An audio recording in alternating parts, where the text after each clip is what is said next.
자산어부에 인용되는 고문원 또한 총 104종으로 해양생물 관련 문헌 외에도 의학, 사전, 문화, 경서 등 다양한 참고 문헌을 통해 검증을 거듭하여 체계적으로 저술한 점이 돋보인다.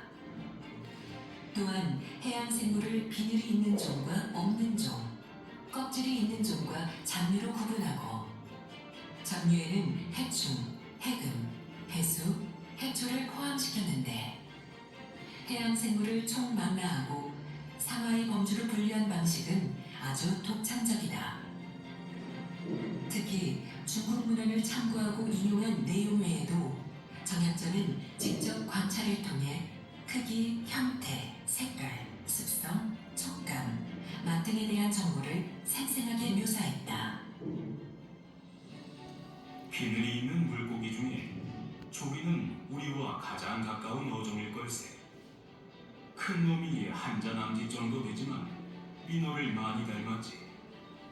때를 지어다녀 한꺼번에 많이 잡을 수 있고 소금을 뿌린 후 말려 굴비로 만들면 그 맛은 천하일 뿐이지. 해파리는 머리와 꼬리가 없다. 얼굴도 눈도 없다. 몸은 연하게 엉켜있어 타락죽과 같고 종이 사갓을 쓴 것과 같은 모양새를 갖고 있지. 실제로 보고 겪은 경험을 중요시했던 실학자의 면모가 그대로 드러나는 대목이다.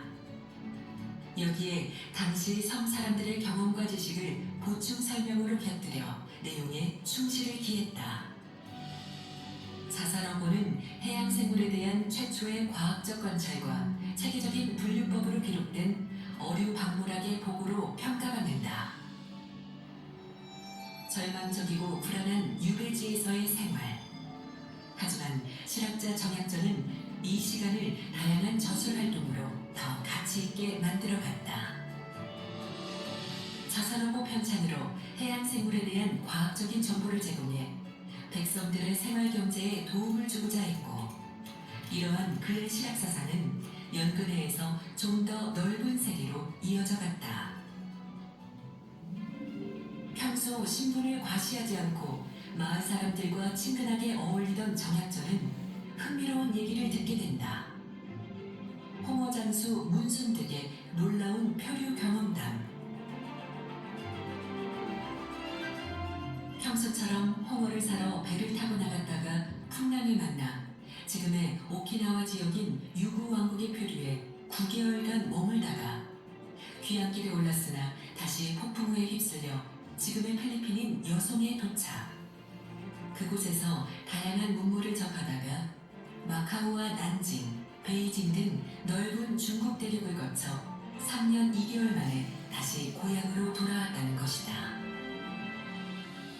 정약전은 당시 최초로 서양 문화를 체험했던 문순득에게 세상에서 처음이라는 의미의 천초라는 별칭을 지어주며 그의 경험담을 기록으로 남겼다.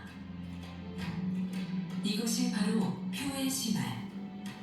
표의 시말은 당시 조선사회에서는 접할 수 없었던 새로운 외국 문화를 체험한 경험을 기술한 저서다.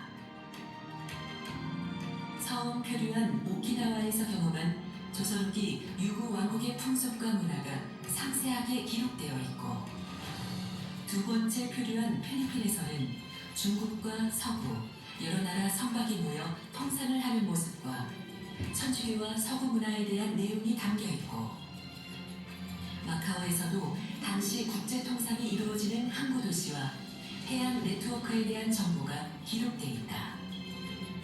게다가 당시 오키나와와 필리핀의 언어를 비교했으니 다른 어떤 표류 기록보다 국제적이고 해양 문화적인 사료로 높은 가치를 지닌 저서다. 문순득이 표류한 지역은 영역상 동남아시아였지만 당시 필리핀은 스페인의 식민지였고 마카오는 포르투갈이 만든 국제항이었다. 당시엔 상상할 수 없었던 새로운 문화를 접한 것이다. 유구에서 본 배는 매우 컸습니다. 배 앞은 좁고 뒤는 넓어 길이가 수십 장이 이르렀습니다. 크고 작은 돛이 여러 장이고 항로가 2층이었습니다. 저 큰 배가 더 먼 바다에서부터 왔다고 합니다. 좋다.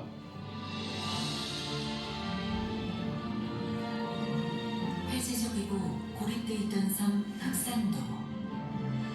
하지만 그곳에 누구보다 넓고 먼 세계를 보고자 했던 실험자가 있었다.